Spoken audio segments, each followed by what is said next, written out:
Bonjour à tout le monde. Les lapins à queue blanche.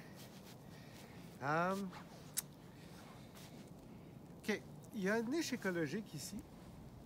OK? Puis, il y a de la bouffe pour les lapins, donc il va y avoir des lapins. Pour faire bien simple, c'est ça. C'est le même principe si vous plantez des fleurs mellifères, il y a des abeilles qui viennent, ou des papillons, vous allez être content. J'ai planté des fleurs, ils viennent, puis tout ça. Vous avez créé un milieu, puis les insectes sont venus, ils l'ont trouvé. Bien ici, les lapins à queue blanche, il y en a à chaque année. Il y en a tout le temps. Pourquoi? Parce que c'est un bon milieu. Si c'était juste du gazon, il n'y aurait pas de lapin ici. Je suis en ville, donc, puis dans la région de Montréal. Donc ici, c'est le lapin à queue blanche. Si vous êtes au nord du Saint-Laurent, puis qu'il y a une forêt, ben ça va être des lièvres. Les lièvres sont plus gros, puis ils changent la couleur là, de la fourrure change. L'hiver sont blancs, puis ils perdent ça, puis ils prennent leur couleur d'été. Tandis que les lapins à queue blanche, ils restent brun, beige, gris, là, toute l'année. Bon. Moi, ce que je vous donne, c'est quelque chose, c'est une façon douce. Évidemment, ça donne... Moi, dans mon livre, ça donne strictement rien d'essayer de tuer la bébite ou de la prendre puis de l'amener ailleurs parce qu'il y a un autre animal qui va venir prendre sa place. Il y a une niche. Fait que si vous vous rendez malade puis vous tirez dessus, premièrement, on n'a pas le droit d'être en ville. Si vous... Puis l'autre chose, c'est qu'un lapin à queue blanche, il n'y a rien à manger après ça, soit dit en passant. Je posais des collets il y a 40 ans, puis je peux vous dire, il n'y a rien à manger après ça, pas grand-chose avec ça. C'est pas mal plus petit qu'un lièvre. Mais, puis l'autre chose, je ne voudrais pas rentrer dans un débat de ça, parce que il y a des gens qui, aujourd'hui, là, tu sais, il y a des gens là, qui sont véganes ou qui sont carnivores. Je vais vous donner une méthode douce. S'il vous plaît, dans vos commentaires, gardez ça doux. On n'est pas obligé de parler, de faire cuire ça, ces bébites-là. Il n'y a rien à manger anyway, OK? C'est dégueulasse. Moi, je suis végétarien en passant. Le reste de ma famille ne l'est pas. Moi, je le suis. Bon. Ça dit, regardez bien. Là, on est le 30 janvier, si je ne me trompe pas. C'est encore trop de bonheur un peu pour tailler nos arbres. Moi, je regarde au 15 février si les 2 semaines qui suivent, donc jusqu'à la fin février, s'il va faire moins 20. S'il ne fait pas moins 20, au 15 février, je regarde 15 jours en avant, jusqu'à la fin février, les prévisions météorologiques.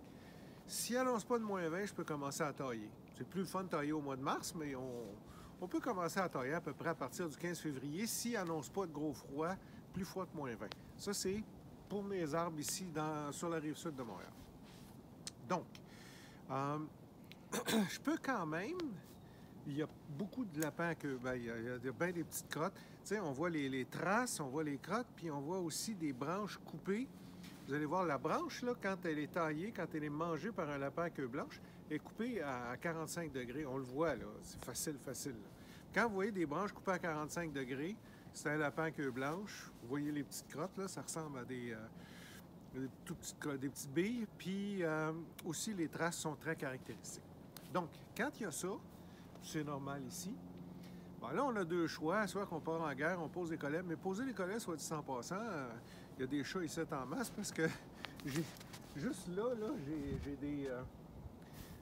j'ai des kiwis colomicta, puis les chats adorent ça. Il y a tout en plein de chats chez nous. Fait que poser des collets, là, vous allez poigner les chats des voisins, c'est pas trop drôle. Donc, l'idéal, si je peux vous suggérer une méthode douce, il y a trop de bonheur pour tailler les arbres, mais pour les tailler de façon définitive, on peut leur donner des branches aux lièvres puis aux lapins à queue blanche. Regardez bien. On n'est pas obligé de tailler. Tu sais, il y a des branches. Idéalement, je ferais ça avec des cisailles. Regardez, une branche, mettons que je ne voudrais pas garder. Regarde, Catherine, si tu veux te reculer une petite affaire, juste reculer encore un petit peu. Oups. On est dans la neige. Cette branche-là, je veux la garder puis je veux la plier. Mais si je ne la gardais pas, je pourrais la couper, laisser 30 cm, la couper là. Je fais juste la mettre à terre, la branche. Les lièvres, là, puis les lapins, là, le cambium ici, puis les bourgeons, là, ils adorent ça. Prenez des branches plus grosses que ça. Puis ce que vous pouvez faire, c'est couper n'importe quoi. Mettons, vous coupez ça. Vous le savez que vous allez enlever le reste ici. Vous coupez ça, là. C'est sûr, quand c'est des grosses branches, c'est mieux, là, mais vous les laissez à terre. Moi, quand je taille mes arbres, mettons, je vais essayer de commencer vers le 15 février. Je vais tout laisser mes branches à terre. Ces temps-ci, là, les lièvres, ils n'ont plus rien à manger. Fait que là, ils peuvent me gruger mes troncs d'arbres. Là, ils peuvent vraiment, puis ça m'est déjà arrivé, là, ils peuvent vraiment faire des dommages. Fait qu'on s'en vient, puis on... Voyez-vous, ça, c'est un pommier. Je le taille pas parce que je veux des gourmands, parce que je veux faire du... tu sais, ça, c'est mes sions là, que je ramasse là. C'est mon pommier pour faire... j'ai 10-15 variétés de pommes là-dedans. Mais les affaires qui montent, théoriquement, je devrais les plier. Puis si j'en ai trop, je les coupe. On laisse ça à terre. Pas grave si c'est pas propre. On ne le dira pas à personne. Mais laissez ça à terre. Vous allez voir, les lièvres vont tout gruger ça, puis les lapins. Pendant ce temps-là, ils vont laisser le reste parce qu'ils vont toujours aller au plus facile. Ils vont aller à ce qui est facilement accessible. Quand ils sont rendus à gruger, regarde Catherine, quand ils sont rendus à gruger là, des troncs de je sais pas, 5 pouces, là, de 10-15 cm de diamètre, ben premièrement, ils brisent l'arbre, puis deuxièmement, ben l'arbre va avoir de la misère à s'en remettre. Là, c'est sûr. S'ils font le tour, ils crèvent l'arbre. Puis ça, c'est dur à gruger. Puis c'est des rongeurs, hein, des lièvres puis des lapins. Fait que faut que ça gruge. Faut que ça use ses dents. Fait que l'idéal, c'est vraiment de leur donner des belles petites branches tendres. On laisse tout ça à terre. Ils vont les bouffer. Pendant ce temps-là, ils vont laisser les gros troncs, puis ils vont laisser ce que je veux garder. Ils vont le laisser en place. Puis, oui, ils vont... tu sais, mais il n'y aura pas 50 lièvres ici, là, 50 lapins à queue blanche. S'il y en a un ou deux, ça va être beau, là. Tu sais, c'est pas des animaux, tu n'auras pas de troupeau, là. C'est pas des vaches, là.